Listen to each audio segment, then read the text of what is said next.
Medyo good morning po sa ating lahat. And this time, nandito po tayo ngayon sa Canlaon City. And very interesting po yung ating nakita dito, no? Ito po yung pagpe-prepare po ng seedling ng Chinese cabbage daw po ito. Tinatawag nilang bagging. Ito po yung ating bagong kaibigan na nakilala dito. Si Sir Raymond. Raymond po ba? Oo sir. Sir Raymond, ano po ba yung ginagawa ninyo na yan? Nagawa lang kami sir nga pagtataniman namin sir ba? Taniman, bagging ang tawag, ano? Oo. Sir, may mga bago po ngayon na technology, yung plastic mulch, plastic tray. Ay, Hindi sir. nyo po ba ginagamit yun? Hindi yan sir, mainit yan.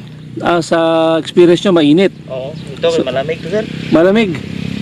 So ano po yung material na ginamit nyo dito, Sir Raymond? Dito lang lupa. Tapos Lupa. palagyan ng seedling.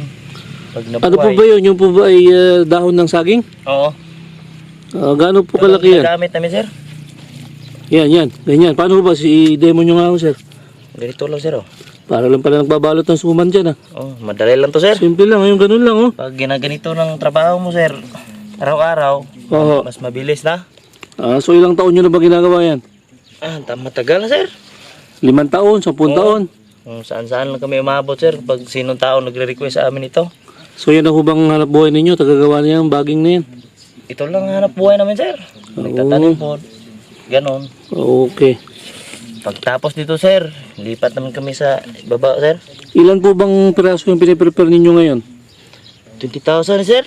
25,000? 25,000? Oo. Na ganito, puro ganito. Oo, ganito lang. So ilang araw nyo ho yan ginawa? Ito sir, 3 araw. 3 araw? Oo. Dalawa ho kayong gumagawa dyan? Oo, kami dalawa. Magkano mo bayad, sir? Tag 200 lang sir. 200 pesos per day? Ng libo. Per 1,000 pieces. Oo. So 200. Sa 2,000, 200 pesos imo. 200. So 25,000 divided by 1,000, 25 Oo. times 200. Di 5,000 ho kitain nyo dyan? Oo, 5,000 Oo. kita namin. So pwede na, no? Oo naman sir. Sir Raymond, ano ba yung ginagamit ninyong mixture ng lupa dyan? Ito Sa sir, ginagawa nyong bagging? green harvest to sir. Ito. Oo. Alin ho dyan yung siya sa... Ano ba yung green harvest? Ano ho ito, yun? Ito sir oh. Ito. Teka. Focus natin. Yung, Ano ba yan? Compost pa yan? Ano ba yan? Oo. Ding haluan dito ng lupa sir oh. Organic ba yan? Oo. Tapos haluan nyo ng garden soil. Oo. Tapos pag mix nyo, yun na. 1:1 ho ba yan? Oo, mo ni sir. Oo. Pinituhin mo na. So, ganun lang pala kasimple. Para mayroong pagpataba sir ba? So, pagkalagay nyo nun, pagtapos na ho lahat yan, yung ano nyo, tataniman nyo na? Lalagyan na namin ng sir. Seedling. Seeds o seedling? Liso ba o ano na, punla? Sa pichay. Raymond, ano? So, Sir Raymond, ito na. So, itong mga, yan, may mga parang butas-butas dyan. Kalagyan nyo na ng liso yan. Yan ang Ng paglalagyan seeds. namin, sir.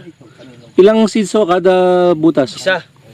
So, isa-isa lang. Isa-isa. Kung maaari sir, dalawa, hindi na lang namin yung kunin. Mayroon man po nga, paglagay mo, ang isa mamamatay, ang isa man buhay. Pero ang nilalagay nyo lang, isa o dalawa? Isa lang yun sir. Isa lang. Okay. Isa lang ilalagay namin dito sir. Bro. Tingnan mo sir, ang dami bro, ang hirap. Kaya nga. O sige. Asya, Sir Raymond, maraming salamat ho. Okay naman sir. Okay, so mula po dito sa Canlaon City, ito daw po yung tinatawag na bagging.